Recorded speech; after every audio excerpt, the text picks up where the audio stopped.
Welcome back to my channel. Today, we're going to be talking about an Amazon Prime movie from earlier this year, Radioactive. Before we begin, let me know in the comments if you were looking forward to this or what your thoughts were if you've seen it already, and make sure to give this a thumbs up if you like these reviews. It helps me out immensely if you do that. Also, if you're new here and you like movies, whether it be blockbusters, hidden gems, or everything in between, please consider hitting that subscribe button so you can stay up to date with reviews of new releases and some classics. But now, let's jump right into it. This biopic stars Rosamund Pike as Marie Curie, chronicling everything from her relationship and eventual marriage to her business partner Pierre, played by Sam Riley, to her discoveries in the field of radioactivity, and it shows how she revolutionized both chemistry and physics and the effects her work had on the world. This was released back in July, and it's written by Jack Thorne, who also wrote this year's Enola Holmes as well as 2017's Wonder, and it's directed by Marjane Satrapi, who also directed the dark comedy The Voices in 2014, as well as wrote and directed 2007's Persepolis. All these movies I really enjoyed, so it was a promising crew. Plus, I think Rosamund Pike's an excellent actress, especially due to her role in Gone Girl. And I will say, the absolute best element to this movie is her performance. She is extremely committed here, and her presence is always the strongest in the room, which ends up being part of a struggle that Marie Curie faces throughout her life. Her ideas tend to be dismissed a lot, and she's especially viewed unfavorably to her husband Pierre, despite the fact that she's making these groundbreaking discoveries. And she has to push back a lot at people who look down on her, and whenever she does that, she lights up the room. Sam Riley is also pretty good as Pierre. The film is partially a romantic drama as we see their relationship play out and just how deeply in love these two people were, and we see how the exposure to these radioactive materials just wear them down. It can be a fairly dark film, but it would often feel sweet whenever it highlighted their romance. And from a technical standpoint, it was also fairly well done. At times, the film would feel very colorful and vibrant as we see some of these scenes of Curie dealing with the radioactive material, and those moments were shot very well. Another interesting detail would be the film would interweave moments of Marie's life with the way in which those discoveries would later affect the world, sometimes with some seriously negative repercussions, like the Chernobyl disaster, for instance. So I like that it attempted to highlight how, even though this one person did some groundbreaking work, it wasn't a clear-cut 100% positive impact on things to come. Unfortunately, while there were some interesting elements to the film, this fell flat for me, and that's mainly due to the script. This is something that may have worked better as a miniseries, or maybe even just a longer movie. It's a little under 2 hours, and I know you can only capture so much of a person's life in a short period of time like that, but this plays out pretty much like a typical biopic, outside of those cuts to future uses of Marie's work that I mentioned earlier. A good chunk of the dialogue felt generic and was only elevated by both Rosamund Pike's and Sam Riley's delivery, and outside of a few moments, a lot of scenes felt incredibly surface level. It's a movie that somehow felt rushed, yet also dragged at the same time. I'm not saying you need to spend an hour on one particular period of time in these movies, but it would just jump from one thing to the next and felt more like these greatest hits of Curie's life. Even though we got these cuts to the future, we really didn't explore too much of how things felt in that particular moment. There wasn't exactly an in-depth character analysis or anything, outside of some of the romance stuff. It would show us an event, then move on to the next thing. Show us an event, then move on.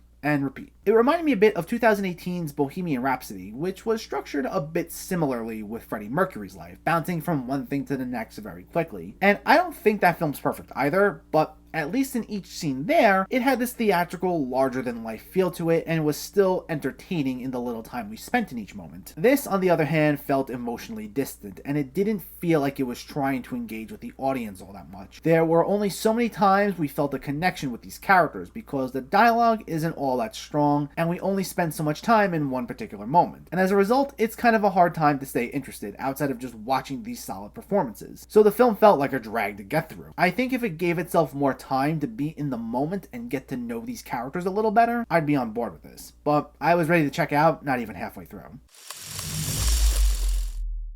This really didn't do anything for me, and it's one of the weaker films to be released on Amazon Prime this year. Rosamund Pike's great, and Sam Riley's pretty good, and whenever it highlighted their romance, I thought it was nice, as were the ways in which the film cut to the future uses of Curie's work. But this film operated mostly on a surface level. The screenplay felt weak, and never took the time to really provide any in-depth character analysis, instead just running through the motions, hitting all the major moments in Curie's life before moving on to the next thing. It's not terrible, but I often found myself bored, and I wouldn't recommend checking this one out. Radioactive gets a 5 out of 10. So let me know, did you see Radioactive, or are you planning to see it, and what were your thoughts? Did you like Rosamund Pike's performance, and have you seen anything good on Amazon Prime lately? Let me know in the comments below. If you enjoyed this video, please like it and share it, and for more movie reviews and film discussion, please make sure to hit that subscribe button to stay updated. Thanks for watching everyone, and I'll catch you next time.